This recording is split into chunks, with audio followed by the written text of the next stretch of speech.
So I will start from the last sentence, the last thing that I said. This is the first of a series of webinars that will be expanding our knowledge and understanding of gender issues in science communication. A very broad topic, which has many sides and impacts in different ways the overall progress in science. It relates as well with human rights, role models, intersectionality, innovation, and equity. I'd like to introduce today's presenter. Dr. Annette Klinkert is UC's Executive Director. She has a rich trajectory in leading teams and creating programs that boost collaborative innovation, especially linked to territories and governance schemes. Welcome, Annette. Welcome, everyone. And remember, a recorded version of this webinar will be available next week. We will contact you to share the presentations as well and the participant lists to everyone who ticked the box. We'd love to hear from you, so please do contact us with your ideas, observations, and suggestions. Over to you, Annette. Thanks a lot, Andrea, and thank you for bringing us all together. I'm very happy to see so many faces interested in this highly relevant topic. As Andrea said, I am the director of UC, the European Science Engagement Association, which is a network of around 120 institutions, always trying to reflect where we are in public engagement, in science communication, and where we can make a difference in the world of science, in society at large, and how we can get together to achieve a new perspective on the field in which we all work. So I'm really happy that we can discuss and reflect the topic of gender representation today with all of you.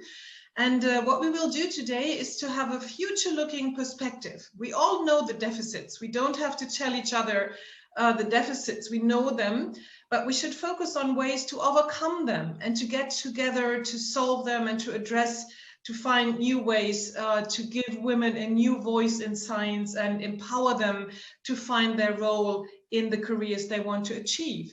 So let me introduce the first speakers, because it's all about their perspectives and how we can learn and benefit from their experience and their views. The first team that will present is a couple of Marian Acciam and Carmen Fennelosa. Marian comes from the University of Copenhagen, where she is a professor, and her research is on how the science of scientists is transformed and presented in education and communication initiatives. Marianne was part of the famous Hypatia project, which most of you may know, which ran from 2015 until 2018, where she worked to make science communication activities more gender inclusive in institutions across Europe. She will be joined by Carmen Fennelosa, who is a project manager at Acciam. Acciam is our largest sister network representing science centers all over Europe. And the Hypatia project was the first project where she joined as a project manager. So I'm really looking forward to both of you. The floor is yours. If you want to ask questions, please write them in the chat so we can follow up after each discussion. We'll have a longer chat after all presentations, but please feel free to use the chat to send us your experiences and any questions. So please, Marianne and Carmen.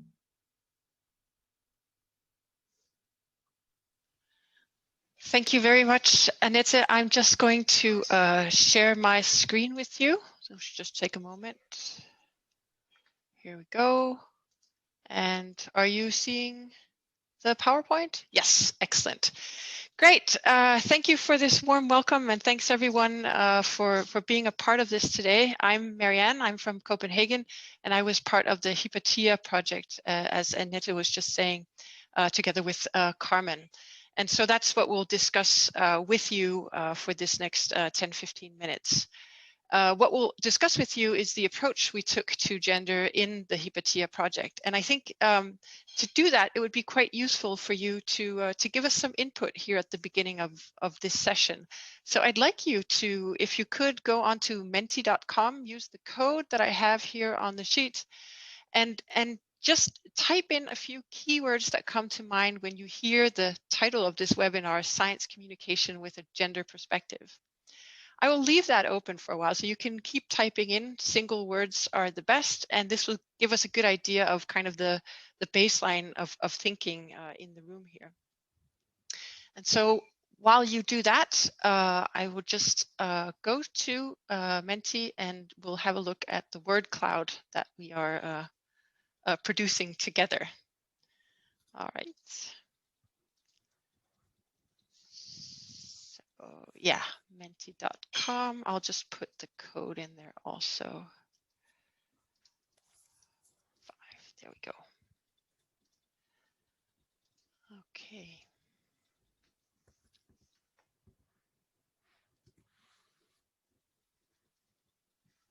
So I'm doing a little bit of screen juggling. Wow, you guys are doing really well already. Thanks for that. So I will share that with you. Here we go.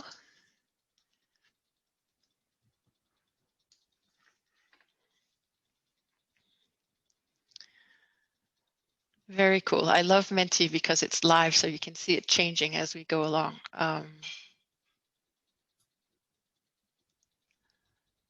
Okay, I'm going to let that run for a bit, but I can already see at this point that you guys are more advanced, I think, in your thinking about gender than we perhaps were when we started the Hypatia project. So that's very gratifying. So what I'll do now is I'll just switch back to the slides again, and we'll continue a little bit, and we can return to this a little bit later. Okay, but you can keep going. You can type in as many times as you want.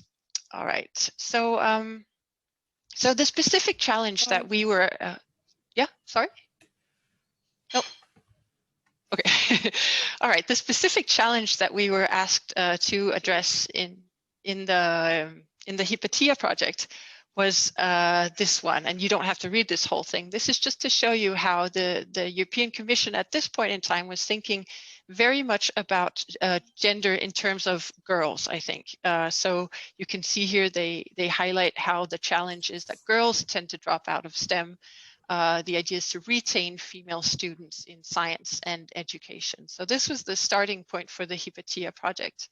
And this was not just a specific challenge for the EC, but for us in Hypatia, it was a challenge to think about how to negotiate the term girls or the thinking about girls as the object of study rather than perhaps a broader perspective. So it was very important to us to think about how to distinguish biological sex from gender, to not only have this focus on girls and women.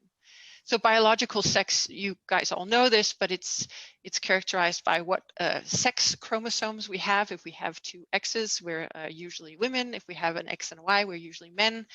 That usually manifests itself in certain sex characteristics that determine whether we're thought of as women or men, right? So these are sort of biological, physiological differences, and some would argue there's more than 2 biological sexes. We won't get into that. I just want to say that's one definition of biological sexes. In Hypatia, it was important for us to distinguish that from gender, which is not the same as biological sex. In Danish, we don't have the word gender, but we use the word cultural sex. And in a way that's appropriate because gender is the social differences between women and men that we learn, that can change over time, and that vary between and within cultures. Another way of saying this is that gender is how we perform our identity, and that includes, of course, our biological sex, but it's not necessarily determined by our biological sex, or not exclusively by our biological sex. It's also determined by the situations we meet, the way we interact with other people, and so on. So here's some images that kind of support this point. So on the left here, we have somebody who is probably a woman, biologically speaking, but who performs her gender and her identity in ways that we think of as perhaps masculine. You can see on the right there's a person who is biologically male, but who performs their identity in ways that we would associate with femininity, right? So gender is the performance of identity. And so we can think of gender as occurring on a spectrum, a continuum, where we have people at one end of the spectrum who might be performing their identity of nurturing, perhaps, in ways that we associate with the feminine, but those people could be either male or female, biologically speaking. And of course, the same goes at the other end of the spectrum of whatever trait we're looking at. We can think of people who perhaps behave in a clinical way. We might associate that with masculinity, but those people might be either male or female as well. So what's the problem, or why is this an issue? The problem here, of course, is that gender is not just something we perform, it's also something that we meet in our surroundings. So it's present in all kinds of mechanisms in various sectors of social life, including science, including the STEM subjects. And so these subjects often presuppose certain ways of behaving if you are either a biological male and a biological female, and that's the issue. The problem is that we're met with certain expectations by our surroundings in science. So the implications of this for science communication is that if we want to design to be gender inclusive, we have to think about how to include a diversity of gender performances. And thinking even more about this, it's not just gender performances we need to include, it's all kinds of identity, performances that we need to include if we really want to be gender and broadly inclusive. So I'll give the floor now to Carmen, and she'll continue on with the next bit of this talk. Yeah, thank you, Marian, and thank you to everyone for being here. Yes, how did we do this in practice? Well, I'm going to try to summarize this in 6 minutes or 5 minutes as quick as I can. But I think the most important idea is that although the Commission was targeting girls, we as a project decided that everyone was going to be involved in this discussion and in our activities. And this, I think, is the main point that I would want to put across today. Oops, no, Marian, next slide, please. Sorry, it's the perks of having a shared presentation. So just so you know, Ipatia had 2 sides and 2 different brandings for not for boys and girls, but for adults and teenagers. And so on the one hand, Ipatia was targeting adults, and we were targeting science centers and science museums professionals, also school professionals, formal educators basically, and the industry. And for them, we developed a set of activities that included facilitation and gender inclusive guidelines to make sure that everyone was invited to the conversation and that everyone felt included, and a set of institutional guidelines for those organizations that are really trying to transform their practices, that I recommend that you really have a look at them. They're in our website, which is still up, so you can go there and check them out. And on the other hand, we had Expect Everything, which was targeted to teenagers, 12 to 18 years old. And what we wanted there is to empower them and give them the tools to be capable of interacting as citizens using this gender perspective we will be talking about today. And for them, we also developed a set of activities and events and a pan-European communication campaign that it's what I'm going to be talking about most. So please, next slide. So how did we do it? So on the one hand, we created a set of youth advisory boards, both girls and boys, that would give strategic advice to the local implementation of the project. And this meant that we had 14 advisory boards in 13 European countries and in Israel. And most of them were paid for their work and their advice. So not just their voices were heard, but we also wanted them to feel that their work was valued.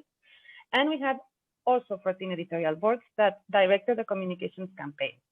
Next slide, please.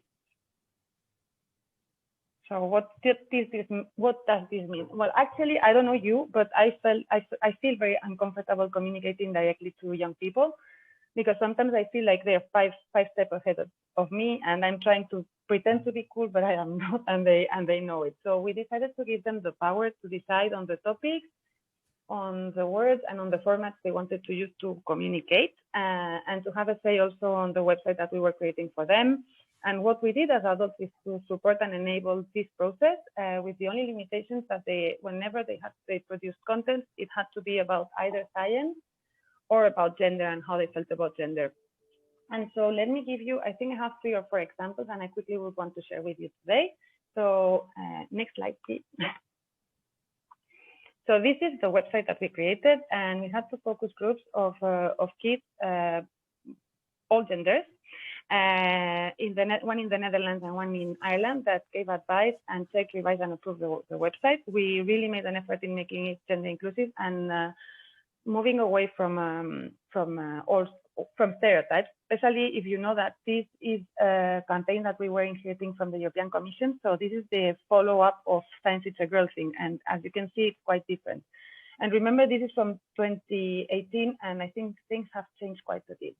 So this is the website, and they were the ones having the final say. And please, next slide.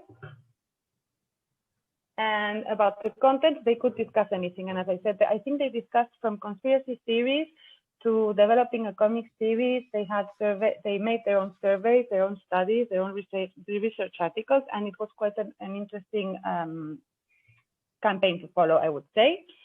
Please, next slide. Yeah, and so 3 examples now. One of the editorial boards sat down for an afternoon and gave recommendations to the European Commission about what they had to do if they wanted more girls and boys to study sciences. And I think an interesting element was that they very quickly came up with the fact that equity was one of the issues and that funding was necessary, and that many people could, for their own socioeconomical situations, could not study sciences, and this was something that the Commission had to sort out, and also that they knew that the campaign should be directed both to girls and boys. Next slide. Yeah, and we made them reflect a lot about their own perceptions and their own science biases and gender biases. And this is, I think, one of the most important elements that we had in this campaign, is that we gave them tools to self-reflect and use the gender lens when interacting with others. And I think that's about it. Next slide. Yeah, and these are some examples of their own science communication campaign. That's it. I think we have another Mentimeter, Marian. Is that correct? Yeah. So after this presentation that Marian and myself have done, would you want to go again through the same question that we went at the beginning in Mentimeter? And the code is the same, if I'm not mistaken. I'll pass it on to you, Marian.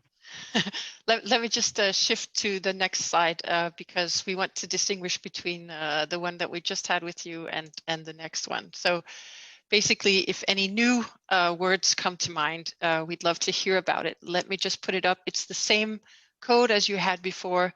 It's the same Menti code. So yes, please go ahead and respond to that now. And so I think while you do that, I think Marian, that's it. Sorry if I interrupt. Could you share the first screen with us, the first results, so that we see whether we want to add some new words? So the first one was just before the talk, and this one is we're thinking as a result of the talk. So maybe you could add to the new one now. Is that okay? Okay, but we haven't seen the first one, so we don't know which. You haven't seen the. No, the first so one. That's what I mean. Sorry. Yeah. Okay. Now yeah. This one. It looks very nice. The first one we couldn't. Yeah. The first one you couldn't see. Okay, hang on just 1 second. Let me see if I can do that. So I see that participation has come up in the conversation, and so has ownership, which is great. And I think this is what we were trying to do in Hipatia. We were really trying to empower kids to really have their own say. And there's someone sitting in this conversation called Andrea that knows very much about this campaign as well. Yes. So what we're showing you now is the first one, the first one that you answered before we gave you our spiel, and we'll share these. We'll put them in the slides, I think, after this after this event. Thanks. So I think we can let this run for a little bit, and then I don't know if the plan is to have some questions now or to continue on. Yes. So first, before you share the second screen, thanks a lot for this input. It was really amazing, and I can say that I'm still using the reference to Hypatia in project proposals that we write, which shows that there are some European projects which have a life beyond the funding, which doesn't happen very often. But in this case, the Hypatia project is being quoted, is being referenced, and I love it. So please look at this Expect Everything page. It's amazing how you guys manage to avoid all stereotyping, avoid all questions related to being beautiful and nice and all these kind of implicit stereotypes. It's just a lovely way you put it together. And I love checking it every now and then to get some inspirations. So that's really great. Are there any questions from the community? I don't see any in the chat yet, but if you want to, I will put up the gallery view. So if you want to raise a chat, just put on your mic and or raise your hand and just speak up. If there are no questions at this stage, is this the second slide already, Marianne, that you're showing? No, I can switch to the second one. It'll just take me a moment. Yeah, okay. So where do you see changes?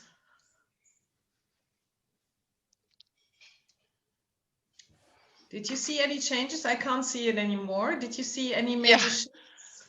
Sorry, this is actually a little bit challenging. Let me put the second one up now. Yes, there are some changes that I can spot sort of immediately here. I think this is the second one, right? So it says the new keywords. So it's the second one. I think here we have a lot of words that have to do with participation, what Carmen was remarking on earlier, agency, empowerment, ownership. So it's quite nice that it kind of shifts, I think, the focus a little bit from learners or participants as being a little bit passive to kind of this notion of agency and empowerment. Mm-hmm. That's really interesting because this matches all developments in innovation policies that we learn today in times of digitalization, where participation and empowerment is key to understanding this new way of working, this new way of getting together. So this is more than just about gender. This is a key competence that people need. And if we can train it when talking about gender, this is very beneficial to a lot of people, I'm sure. We have some comments in the chat. One relates to what I said before, that Eupathia is, that's what Paola said, the first benchmark she relates to, and she's handing this website to individuals in order to introduce them to the concept of gender-sensitive science communication. And if you've achieved that, I would say you've really made a difference in the area. So congratulations again to Hypatia. I think that was really a great success.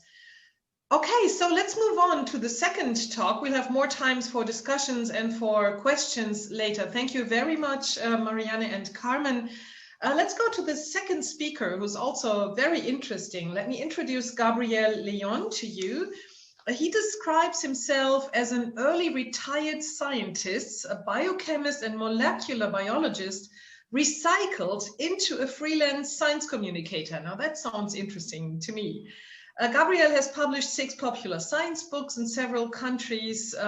He hosts a podcast in Spanish, Pop-Up Science, and an online radio show where he talks with researchers from different areas about their lives and careers, trying to go beyond the usual science stereotypes. And he's located in Chile right now. So welcome, Gabrielle, and looking forward to your presentation. Thank you, Annette. Thank you, Andrea, for the invitation. It's a great pleasure to be here today talking about this very important subject. Right now, I will share my screen so you can see my presentation, hopefully. Yes. Okay, so this will be very short. It's the description of the problem, which I think is very clear at this point. Margaret Rossiter, an American historian of science, described this in the early 80s about 2 problems that I think are very important today: hierarchical and territorial segregation for women in science.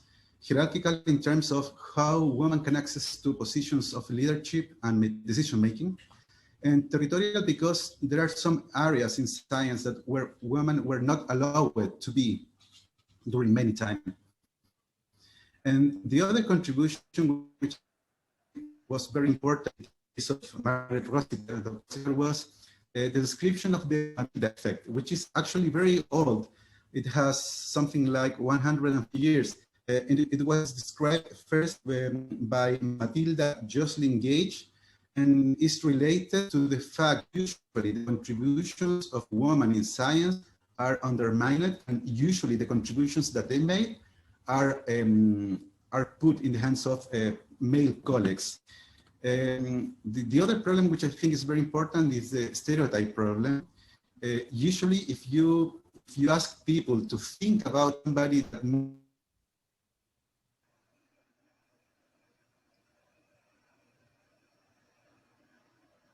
Gabrielle, we can't hear you anymore.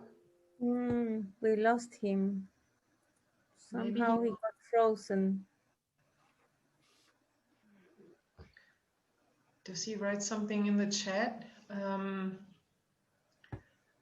I will address him directly. Or could you write to him, Andrea, directly? I will write him. Maybe we can... I'm back. Great. Good to have you back. Things that happen. Things that happen. I will share my presentation again. Here. Perfect. Are we okay? Okay. Yeah. The second problem is the problem of stereotypes. Usually, if you ask somebody to draw somebody involved in scientific research, this is a pretty famous experiment, DUST, Draw a Scientist Test. Usually people will draw, children, for example, boys and girls, will draw an old white male bald using a white lab coat, alone in a lab. In Spanish, it's even worse because the word científico, scientist, is a masculine word, el científico. In English, at least the word is gender neutral, but in Spanish it's not. So in Spanish, it's even more complicated.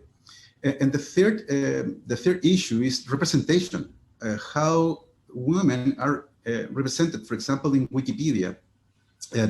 This is very astonishing. Only 18% of the English language biographies on Wikipedia are about women. And I found this sculpture is very interesting in Poland, which was made to make a recognition to Wikipedia editors. In the left is the actual sculpture, and in the right is the first proposition. And the thing we just found is very funny that in the right, in the proposition, all the editors are male. And they regard that and change their mind and include women in the final version of the sculpture. So how can we change that from science communication, for example? And I think there are many efforts in order, for example, to revert the Matilda effect, talking about the stories of women in science and the histories of this woman and the contributions that they are made to science. This is one very popular book, Women in Science, which highlight the contribution of women. Also, Annette said in the presentation, I have a podcast here in Chile, and the last episode of the first season, in the last December, I talk about Katalin Karikó. Katalin Karikó is an Hungarian biochemist, and she developed the fundamentals of the therapeutic use of RNA molecules, which are key for the development of the first coronavirus vaccines, the ones from Moderna and BioNTech Pfizer. And the story of Katalin Karikó was one of the most listened stories in the first season of the podcast. And people was very surprised to hear about her for the first time now, after 30 years of work in this area.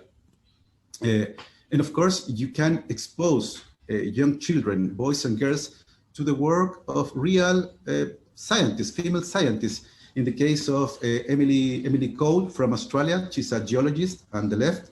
And on the right, you have Cristina Dorador, which is a Chilean microbiologist working with microorganisms living in the Atacama Desert here in Chile, in the north part of the country. So there are examples of women working outside the lab, not using a white coat, that are different to the current most popular stereotypes of this white Western male using a white lab coat. I have also written some books for children, and the cover of the books and the main character of the books is this young girl, which is very curious. It's a 10-year-old girl, and this main character is inspired in my daughter, which is a young girl, very curious. And I think, at least in Chile, these books has been very successful. And today we have, from the science communication side, another platforms, which I think are very important. And in TikTok, for example, I recently became aware of the page of Eliza Peterson. She's a paleontologist, and she made a great work showing what she do as a paleontologist. This, for example, is a TikTok video of Eliza showing the easiest way to tell if you have found a dinosaur bone, for example.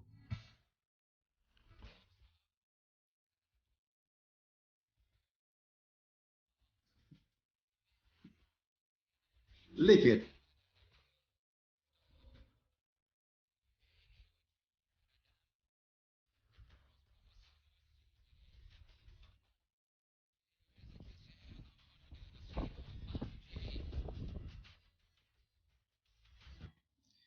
It's fantastic. So one thing that I found great about it is Eliza became very famous during the pandemic because of this video that I will show you next. It's the story of how dinosaurs disappear from Earth. Hey God, what's up? Hey Angel, did you give the dinosaurs more muscle like I asked? What? I told you to make them meteor. Make them a meteor. Meteor. Meteor. Meteor. That was a very, very famous video from Eliza using these platforms like TikTok or Instagram or many other platforms that can connect the work of, in this case, a paleontologist with the people that is not usually allowed to see what the work of a paleontologist is. And of course, in the case of representation, today there are very famous events like editathons, where people gather together in order to try to fill that gap between the biographies between women and men in Wikipedia. In this case, for example, a reunion to write new biographies in Wikipedia, trying to highlight the role of women in science. And in this area, probably the greatest example of this, I think, is the work of Dr. Jace Wade. She's a physicist from the Imperial College London. Her research, she investigates polymer-based organic light emitting diodes, OLEDs, but also she has another job, which is write new Wikipedia entries of female scientists. And as you can see, as February 2020, she has written over 900 biographies on Wikipedia. This is a huge job. And in this interview in New Scientist last year, Dr. Wade was complaining about that many times. Many of these new biographies are flagged to be removed because they are not notably enough. They lack of notability. And she said in this interview that that's weird because you can, in Wikipedia, found biographies about the most insignificant male soccer players, for example. So why is this difference between the category of notability? And probably the response is 90% of the editors in Wikipedia are white Western males. So probably there is an imbalance also, not only in the amount of biographies that you can find in Wikipedia, but also in the community of editors in Wikipedia. So there's a lot of space to work in books, in podcasts, in social media, but also in Wikipedia, a very popular site that is consulted many times a day. So I think we have from science communication a great space to make contributions, to bring more justice, to bring more equality, to bring more equal access opportunities to women in science. And I think there's something that is, for me at least, very important. It's not only a matter of justice, it's a matter of surviving also, because as a species, we're confronting very huge challenges in the future. For example, climate change. And I don't think that we can left half of the brains of the world outside of the discussion. We need everybody's ideas. So it's more than a matter of justice. We need all those brains, those ideas to face these new challenges that we have ahead of us, not only today, for example, the coronavirus and the pandemic, but also in the future, climate change and other subjects that are equally important. So those are my reflections from the side of science communication. Thank you very much again for the invitation. I left my contact details, my email, and my Twitter and Instagram accounts. Thank you again, Annette, and thank you again, Andrea. Yeah, thanks again to you, Gabrielle, for this very impressive input. And it's excellent to see practitioners working with all these different medias and not being afraid of using popular media, including TikTok and podcasts, and other people really reaching out to wider audiences, not being afraid, but using them to shift the power of representation. Yeah. I'm really amazed about what you're doing, and that's really a big step forward, instead of feeling victimized only, to really step out there and use these open platforms, which are accessible to everyone. The other side I see is that in the scientific system, this is not really cherished. Do you have any experiences on that? So do you have an experience on whether these activities would help you or some other researchers to get promoted as academics? Or would you say these are two separate worlds and you know, it doesn't really relate to each other? But today there is a huge discussion in the academia regarding this, because outreach activities, for example, are not, they not give you any points, for example, for promotions or for earn new projects. Usually the main parameter to measure the activity of a researcher is how many papers have you published and in which journals. So we're facing a huge crisis here, because if the only incentive that a scientist has in his career or in her career is to publish papers, of course, the only thing that you can expect from that activity is to publish more papers. So we need to diversify the inputs that we use to evaluate and to give more money to make research and to get promotion or to get promoted in academia. And right now, for example, there is a huge discussion in Chile regarding the tools that we are giving to young PhD students. We are only teaching them to make research and publish papers, but for example, not teaching them how to communicate with the public, with decision makers. So we need to deliver new tools, for example, communication tools, so they can learn to talk with the general public, with decision makers, and learn other things that just publish papers, because there is life outside academia. But you need another tools, another abilities that usually during a PhD program, you don't get. We have two comments now in the chat, and I would like to invite you to address them directly. So Laura, do you want to give your experiences on that? I can't see you on the screen right now. Yes. Yeah, hello.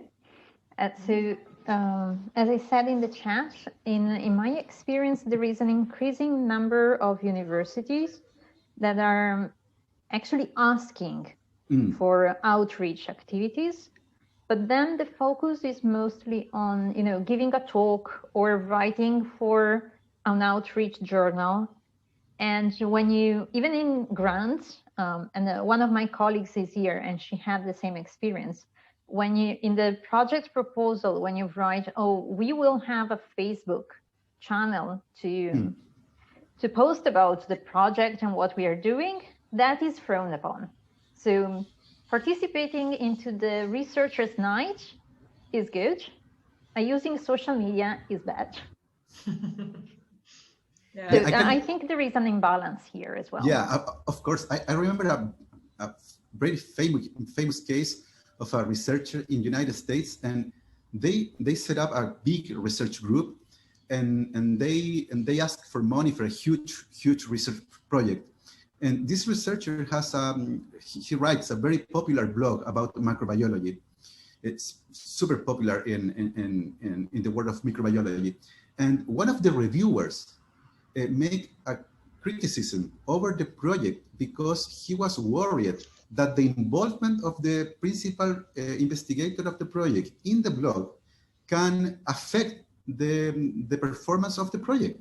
So actually they were punishing the involvement in outreach activities, and that needs to change. But I think one of the main problems is currently the scientific research is absolutely paper-centered.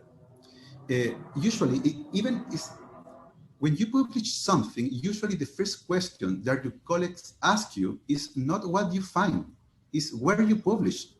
Mm-hmm. So we need to change that. We need to change the incentives in academia. Yeah, so again, as in the first talk, we see that when we discuss gender issues, we talk about systemic change, about a shift in power structures, about a shift in the way we communicate science with society. So it's no longer, which it should have never been, but it's no longer something that should be discussed among women in some sector called gender, whatever. But these are like being a modern academic institution in this society. So I like the discussion being opened to all these new qualifications that are needed. Anna, you made a good point in the chat. So do you want to bring this up, Anna Au? Anna, I cannot see you. Ah, yeah, I can see you, but you're muted. Do you want to bring in your question or your comment? She said in the chat she can't talk right now. But you wrote it in the chat. So the comment was that oftentimes female researchers are not being addressed with their PhD, but male are. So this happened to me so many times. I don't even recognize it anymore. So a lot of letters are being addressed to Mr. If there is a doctor, it's automatically a Mr. I even have applications for job offers sent to Dear Sirs. So assuming that someone who's offering a job must be a man. So I mean, this happens all the time, and it's so ridiculous that it shouldn't even be mentioned, but it happens. And I think we should bring it up, as Anna just did now. I think instead of ignoring it, since it happens so many times, we should address it each time this happens. So in articles, I even had it, the man was quoted with the PhD and I was not. And it was up to me to give them a call and say, okay, it's either no title or it's a title for both. So yeah, so these are everyday issues that we encounter. Let's now move on to scientists still working in the system and hopefully continuing to stay in the system. Thank you again, Gabrielle, for your really impressive input here. The next speaker is Janier Salazar. She is a biologist, oceanographer, and teacher at the Institut de Ciencias del Mar, my Spanish is awful, at Acciam in Barcelona in Spain. And what I found interesting that she received an award in 2020 for outreach by the Catalan Society of Biology for contributing to the development of a multisensory workshop based on a dive in a scientific submarine to bring the deep sea closer to people. I wish I could have joined that. That sounds really amazing. She's today part of the Marine Science Literacy Committee and the Equality Task Force at the ICM, where she's helping to implement structural change, something we just talked about, based on RRI, Responsible Research and Innovation, and she's also part of the ResBios project. So welcome, Janier. Thank you very much. Well, I will try to share my screen.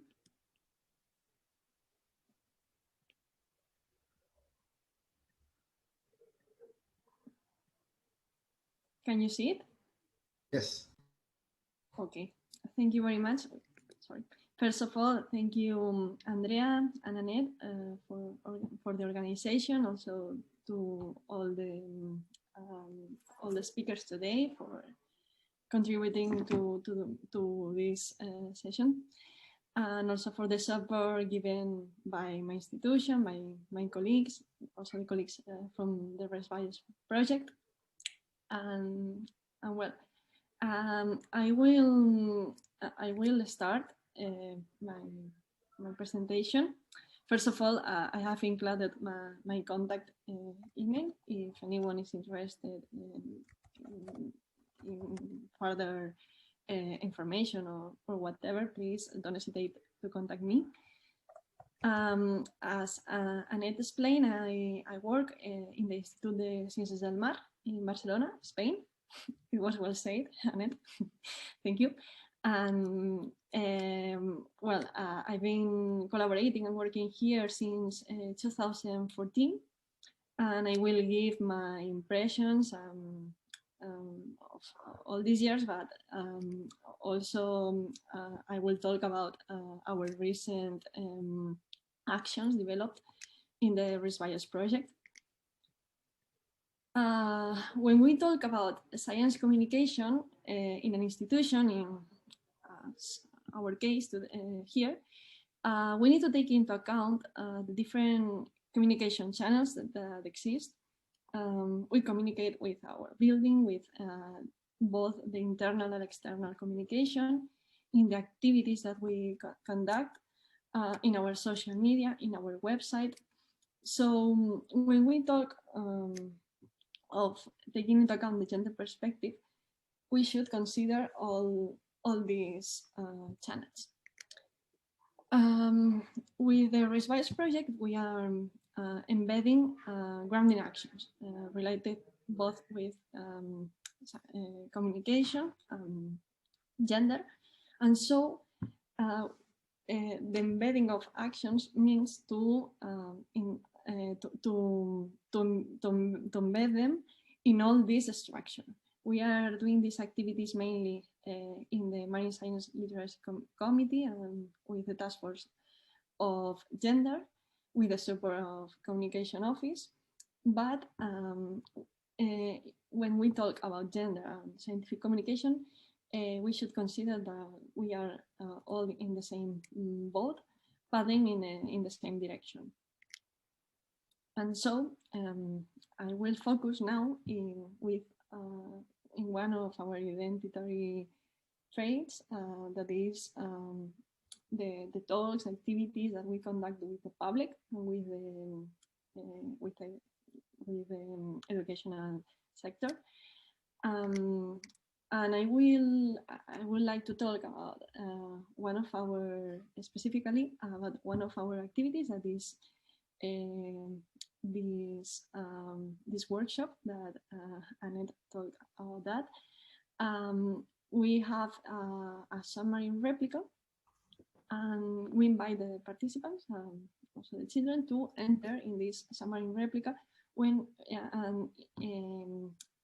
we show different images recorded during one of our surveys some years ago, trying to characterize the seafloor of a marine area near France called Camp de Creus.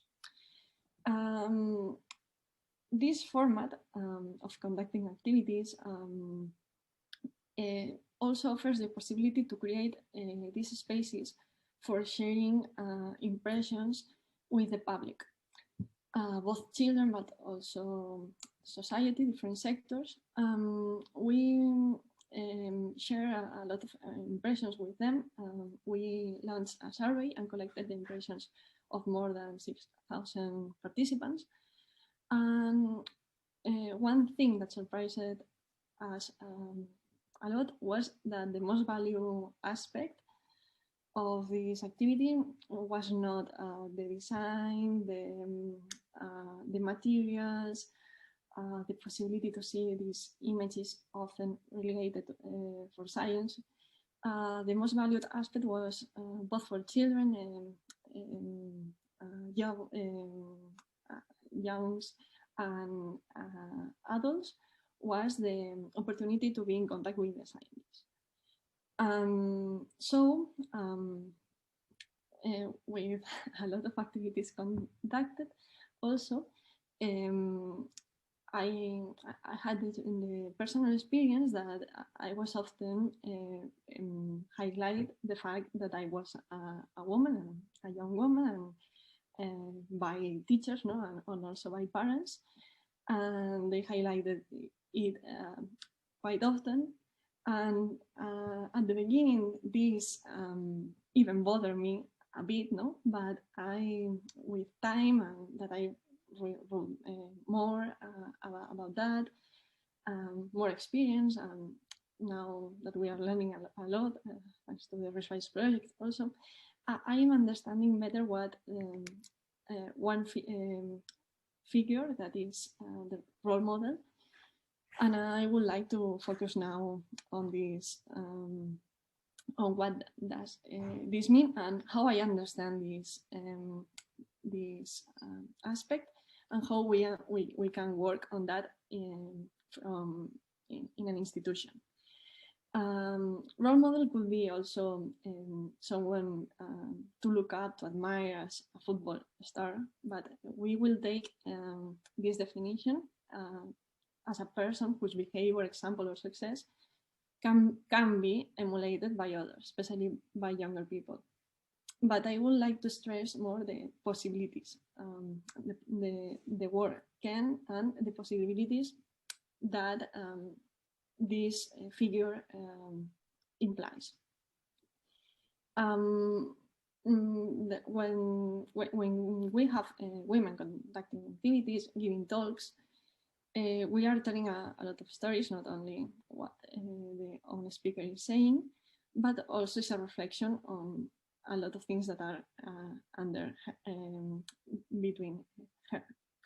So taking into account that much of learning is acquired through observation and imitation, these figures are very important to put the stress on. And so one aspect that I would like to highlight also is that a role model can have both positive and negative impacts. What I mean with that when, for example, we are developing an activity, giving a talk, we are a team, it gives a lot of information also to all the participants on how the relations are established, the different hierarchies, and so are all aspects that need to be taken into account. I should also mention that a role model not only needs to have impact in girls, it could also have impact in boys, teachers, and other sectors. And one question that comes to my mind is how there are not so many role models women for boys, no? Because in the for girls, usually they don't have role models women in some sectors, and then they took a male, no? But in the contrary, on the contrary, no, when we talk about a boy, it is not very usual to have a woman as a role model, no? And I think that it says a lot also about our society and our gender perspective, no? And also role model could be used for recruit future scientists, of course, but it is not only related with that. We can work in so much more aspects.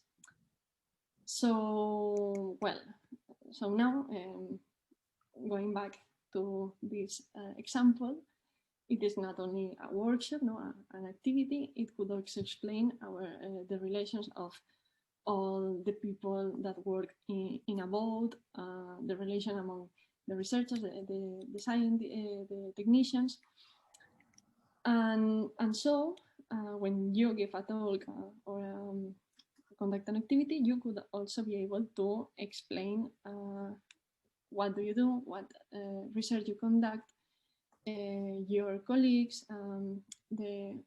who you work with, and well, we can work all these aspects.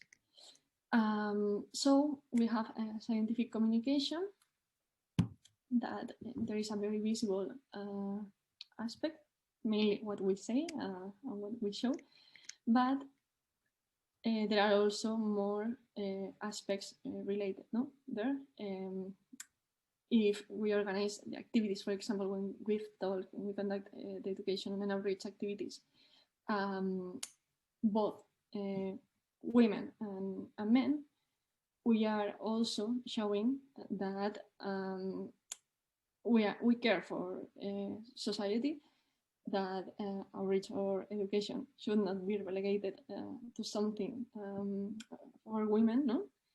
That and it is also compared with the research. We both sexes conduct research and in collaboration we help each other.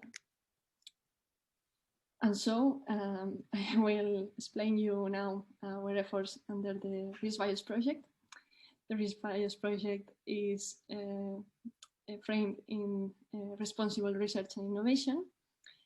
And what does responsibility means in terms of research, no, or in an institution? Well, owing to what the Uncle Ben tells to Spider-Man, with great power comes great responsibility. And so if we have the power to conduct research, we should also be responsible, no? And because it's our job, our duty to deal with it and make decisions relating to it. This means that, okay, we are researchers, we conduct science, but we are human first, no? And so there are so many aspects of our society, so many challenges that we have, and we need to take all of them into account also in research.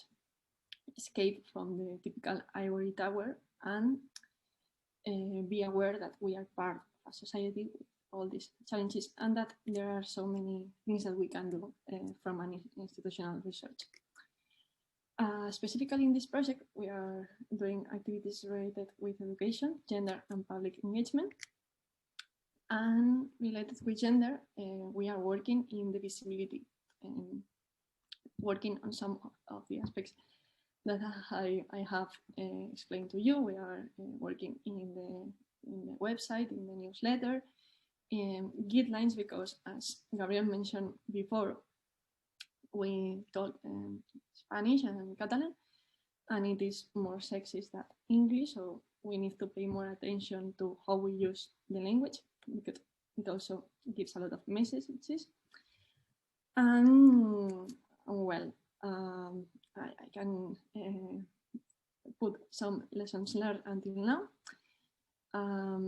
We believe that gender equality should not be a women's goal. It is a society's goal.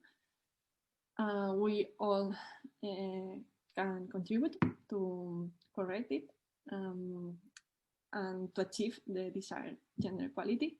Hopefully someday we don't need to talk about that because it will be embedded in our society, and that we need to move towards a cooperative understanding and inclusive society that recognizes and appreciates the differences as strengths.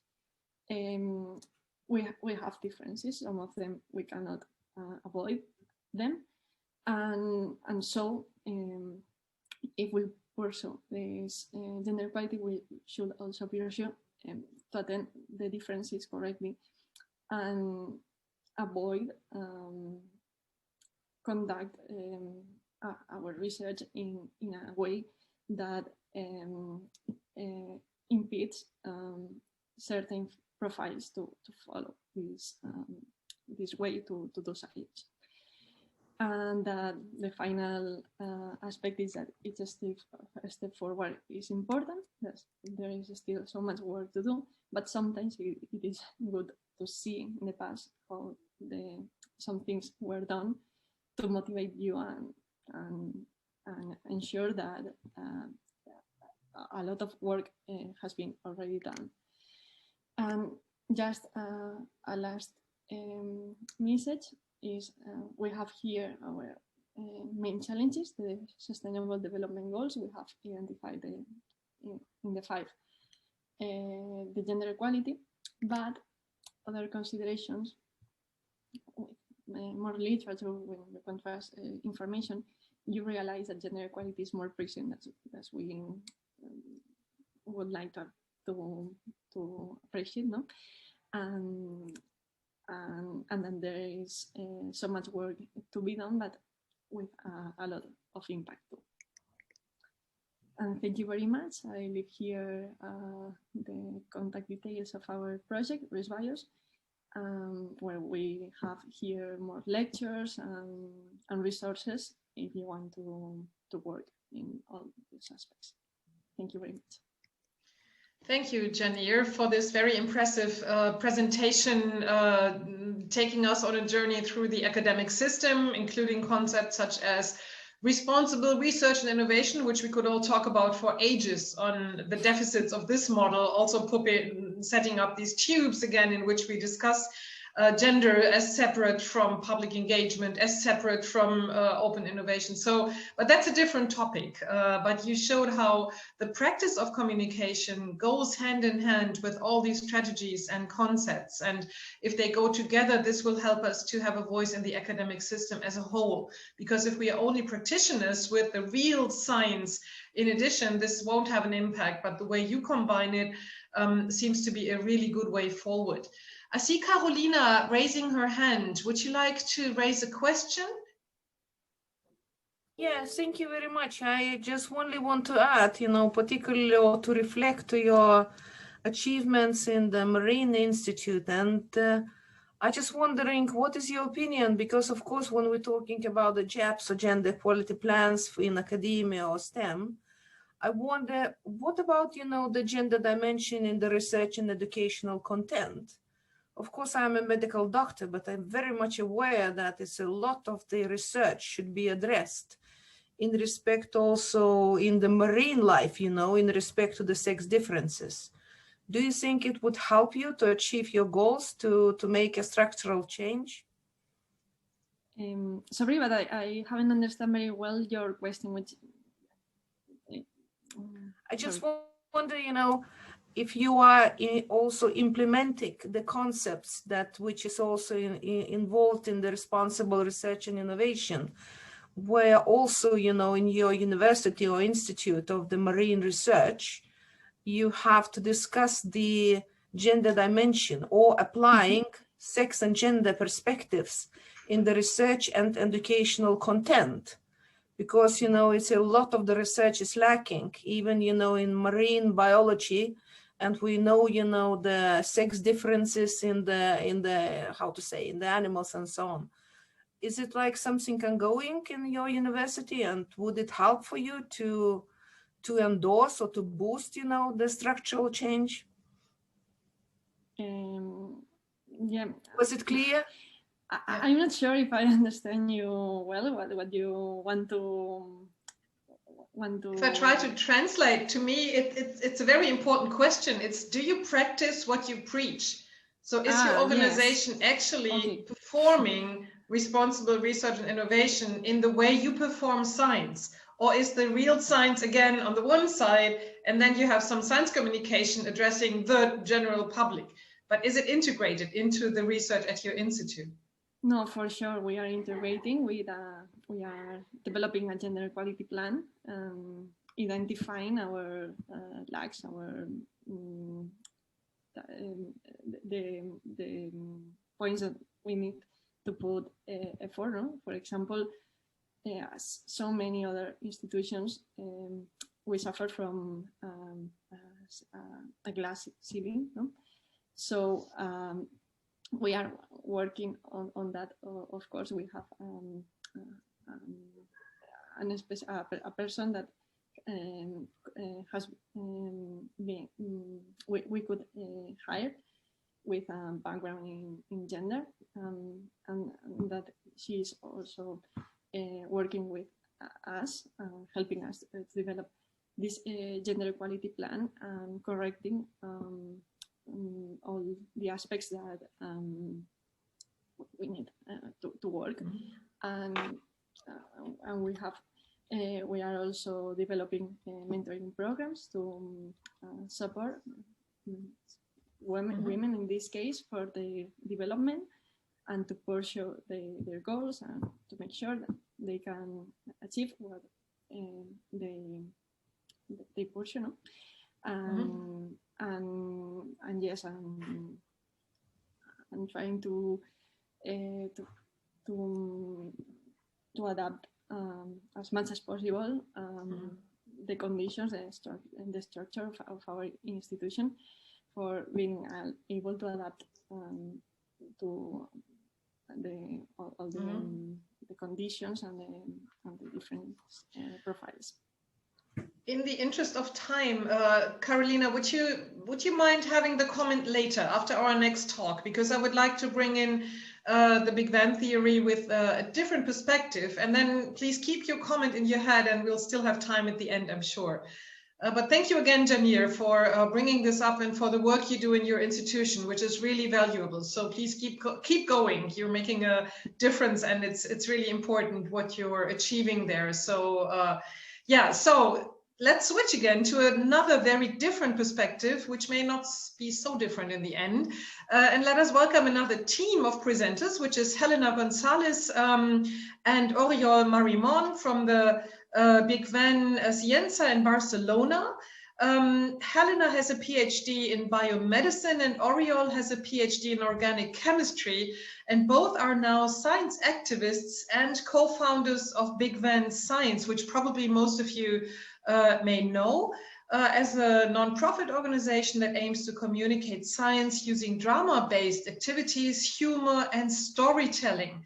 So being a scientist and a comedian is an interesting combination, and I'm really excited to learn more about your ways to explore gender and science-related activities in your work and what you learned from that. So welcome, Helena and Oriol.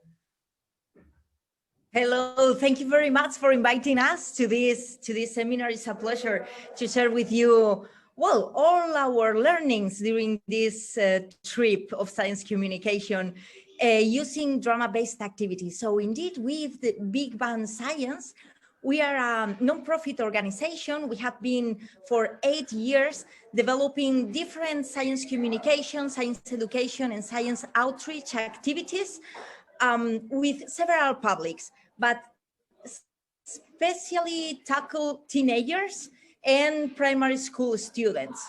So with a focus on this kind of audiences.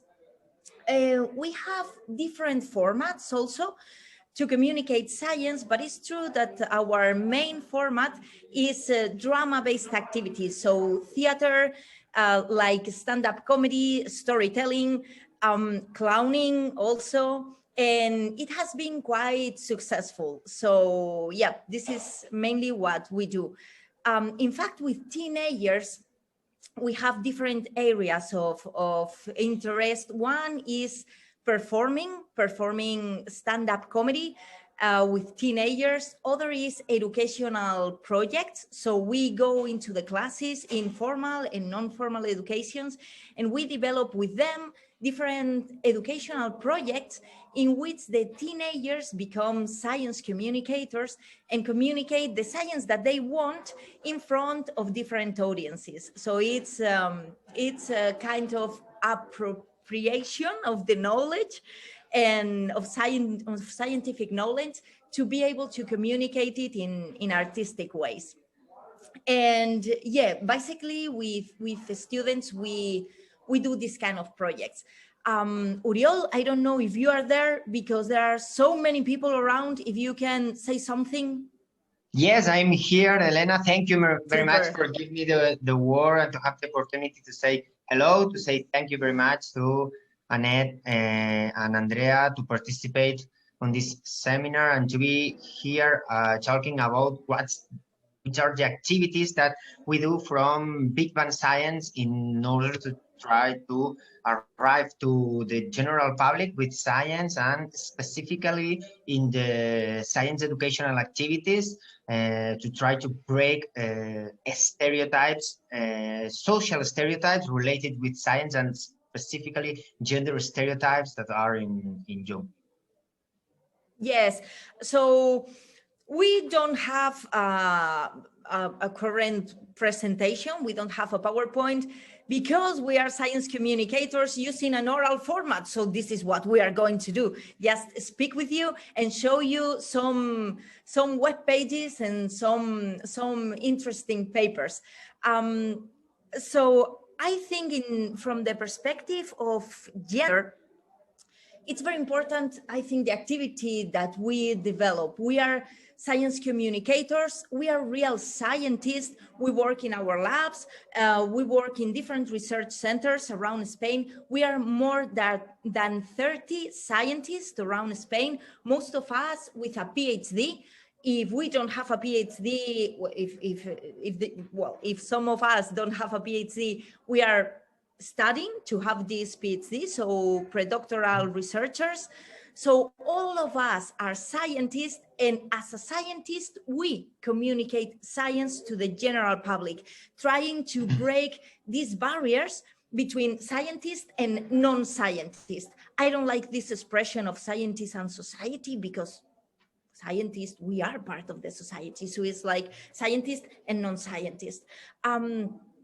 We, as I said before, our main format is drama-based activities. So we step into the stage to perform, to communicate science performing, especially stand-up comedy and clowning. So using a lot of humor. And what we found during this trip, that is quite difficult to find female scientists to go into the stage and to do this kind of activities.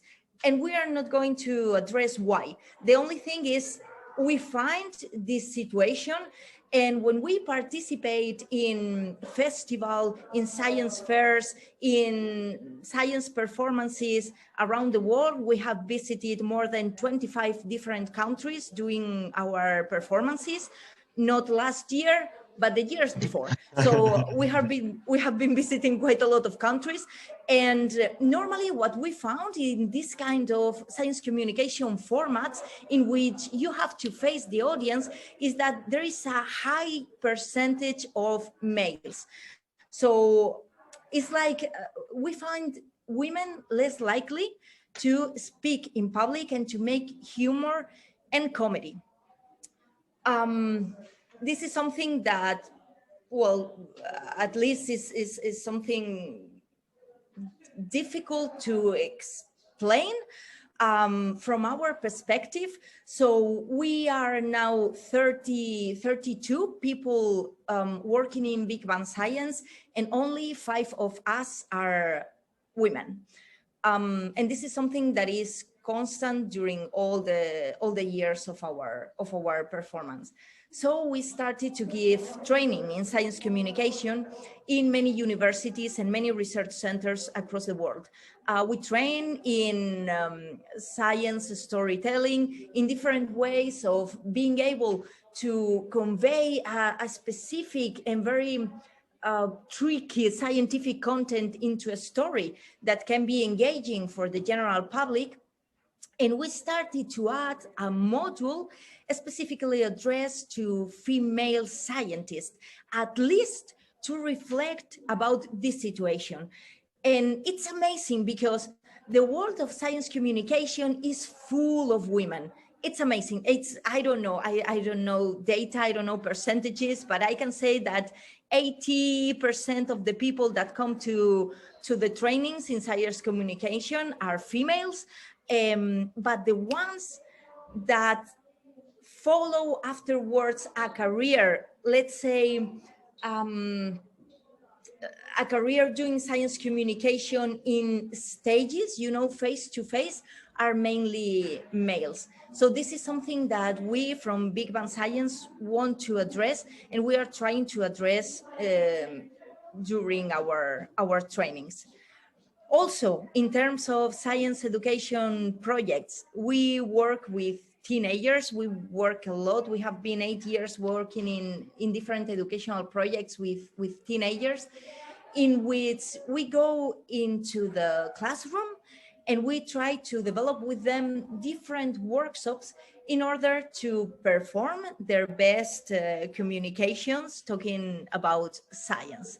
And during these workshops, we also want to address gender issues, because with teenagers, not only in terms of science, with teenagers, we find also different gender issues, also in terms of communication in public, and also in terms of the roles that they adapt during the performances. When they are doing the performances, boys normally tend to adapt a more leading role than girls. And this is something that we also want to tackle and to address.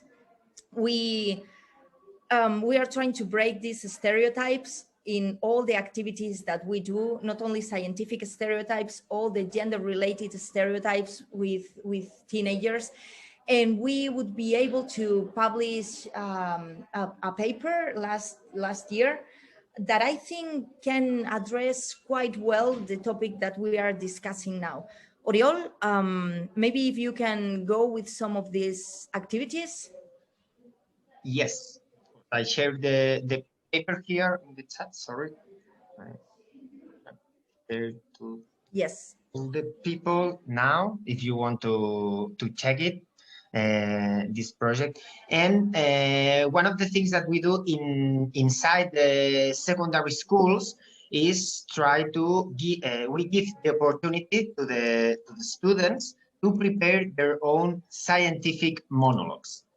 Okay, to prepare their own scientific monologues, or even sketches, theatrical sketches, or any activity that talks about science using arts, scenic arts, and storytelling. And this last year also including new technologies, because as you know, everything during the last year has to be done online. So we move also to these new technologies and to prepare activities that can be shared by video. But during the process, during this pedagogical process, we go with the students in order to work some abilities, some skills, transversal skills that are necessary for them to follow a STEM career, for example. And doing this kind of activities is where we can work different aspects like stereotypes, social stereotypes, and gender stereotypes.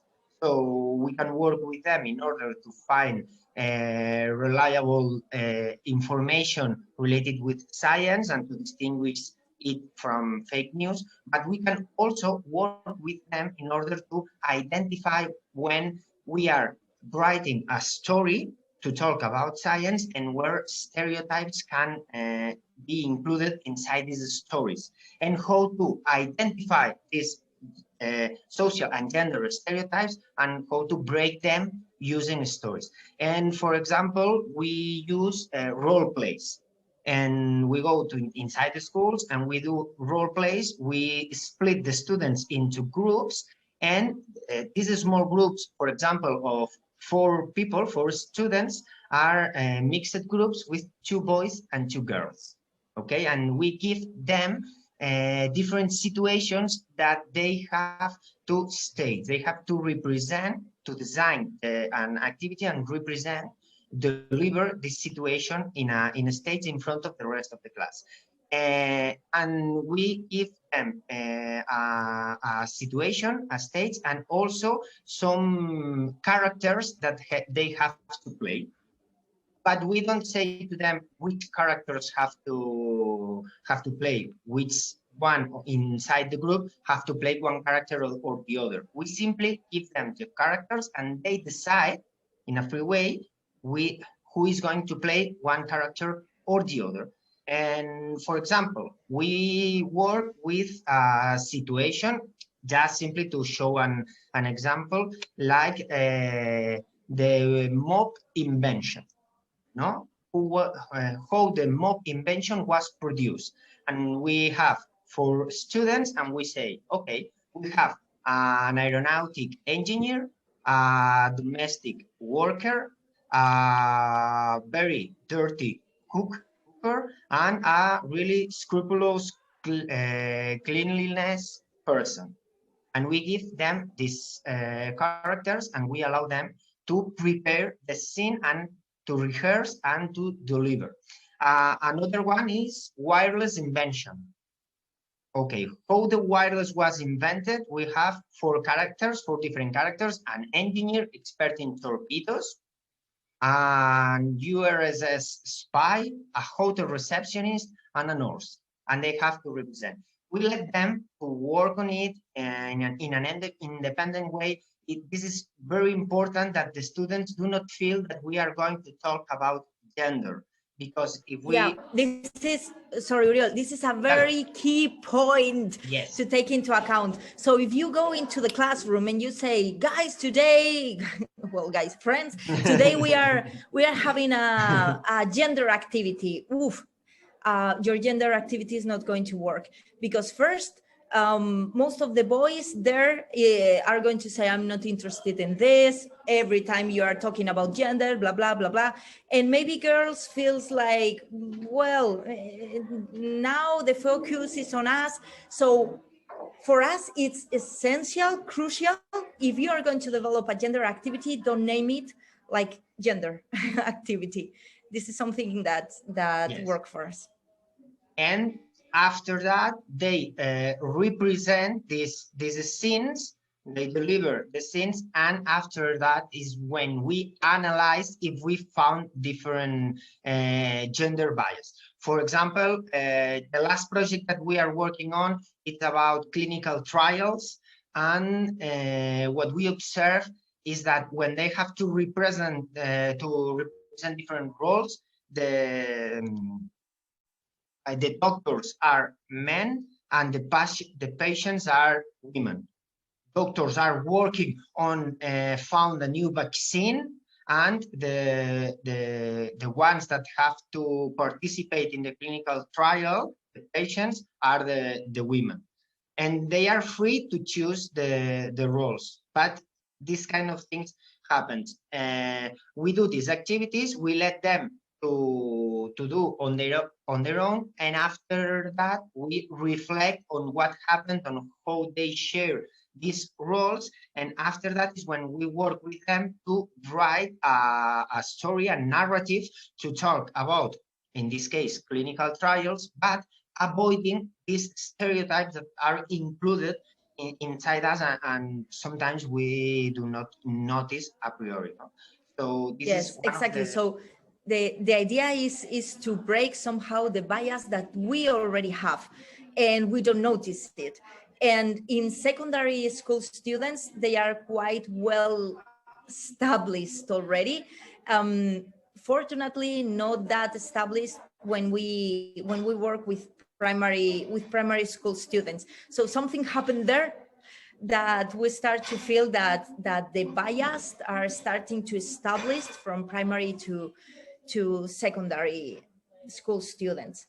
And another thing, sorry, Uriel, continue. And also to break stereotypes with young people, it's really important that female scientists go to the schools to deliver this kind of activities, to work with them, to do these workshops, but also to deliver scientific monologues. So we are always looking for women that participate in our activities, and that's not so easy, as Elena said. So one of the things that we do is to follow this kind of contest. Maybe you know FameLab, that is an international contest that happens in different countries. So we follow this kind of contest. We have also in Spain and locally in Barcelona, in Catalonia, this kind of contest with scientific science doing monologues and so on. So we follow this kind of contest and we contact with the people that participate in it, the women that participate in it, we train them, and we take this woman out of her labs, and we move for the schools. We practically oblige them to participate with us, because we need women doing that. Yeah, we need. Really, if you know really any scientist who wants to be a stand-up comedian. No, but it's true. And when we do, sorry, Uriel, when we do this reflection with scientists, with women scientists, about why they are not so willing to participate in this kind of activities, in stand-up comedy, in performing on stage in front of people, normally the terms that comes across are like they don't feel confident, they feel very nervous, they feel very anxious when talking in public, and they feel evaluated. And this is something that I think is much more notorious for we women than for men. We feel evaluated not only in what we are saying, but also in our in our physical aspect in somehow. And this is something that happens. And again, we are not here to analyze why. The only thing is that we notice this is happening, and we need to reflect about it and try to make women scientists more willing to participate in this kind of activities, because of course, and this is something that we already talked about, we serve as our role models, and we need female scientists to go into high schools, to go into primary high schools, and to show that science can be made, of course, but by females. Another learning, and I think this is the last one that we are going to tell, another very important learning is that when we, at least in our experience with the schools that we have been working with, if we talk about all the barriers that women have when they want to pursue a scientific career, is not very convenient for girls. And I'm saying girls, normally what they say is that they need to be a hero to get a scientific degree. If there are so much barriers and we have so much difficulties trying to pursue a scientific career, they don't want to be the heroes. So I don't know if you understand it, but normally when we talk about all the problems that we as women have to be, for example, the director of a research center, that there are barriers that maybe men don't have, they don't feel comfortable being in the role of trying to break these barriers. And this is something that changed our mind, because it's something that, well, you have to talk about these barriers. No, they are there, but at least high school students, girls, don't feel very comfortable when knowing all these problems, trying to overcome them. I don't know if I explained. Yes. In the interest of time, are you okay with what you wanted to present? Because then I would like to thank you very much for all this input. I mean, you can all tell the enthusiasm that you bring into your work. And if you look at what Big Bang is doing, it's just amazing how you address target groups of different ages and from different backgrounds. So we can only applaud you for your work over many, many years now. So I hope even after COVID, you will still be going on doing what you do with the schools, because it's really important. Since I do not have a very specific question right now, I would like to summarize what I learned from all these talks and from your talk, especially in the end.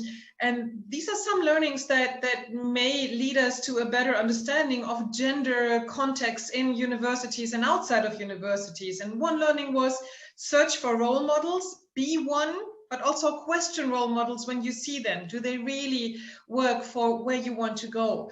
The second would be question the system of rewards within the academic system, question the power structure, question the publish or perish approach, and do not just question individuals, but also the system in which they try to survive. Then use social media, use Twitter, be present at Wikipedia, use all these open access tools and make them yours to raise your voice for gender, for overcoming inequalities of all kinds. Then breaking barriers was mentioned so many times. Break barriers between academia and the general public, whatever that may be, between science and society. Encourage women to speak up, offer them trainings, avoid talking about gender, which is amazing. If you want to address gender, don't address it, but address innovation, address openness, responsibility. Then do not focus on deficits. This is what we learned in science communication. Deficit-oriented communication doesn't help. And this also goes for gender. So change the notion of heroes was something I learned from you guys in the end. So a hero is needed, but make sure that this is appreciated. And this is a role that people want to take up and give them a positive model of a hero in the end. So a lot of learnings from all your inputs, and I'm sure we could go on forever and ever to discuss this topic. Thank you very much for all this valuable input. I would like to give the floor for 2 more minutes to Magdalena, who wants to invite us to a special workshop, which will come on. So before I say goodbye to everyone, could you quickly summarize what is coming up next? Okay, thank you for giving me this minute, and me and Natasha Kosakowska-Berezecka, who is here with us, we would like to invite you for our workshop at the end of May, the same time, Gender and Career Development versus COVID-19, as we are now doing a lot of training and also research on male and female careers, scientific careers during COVID.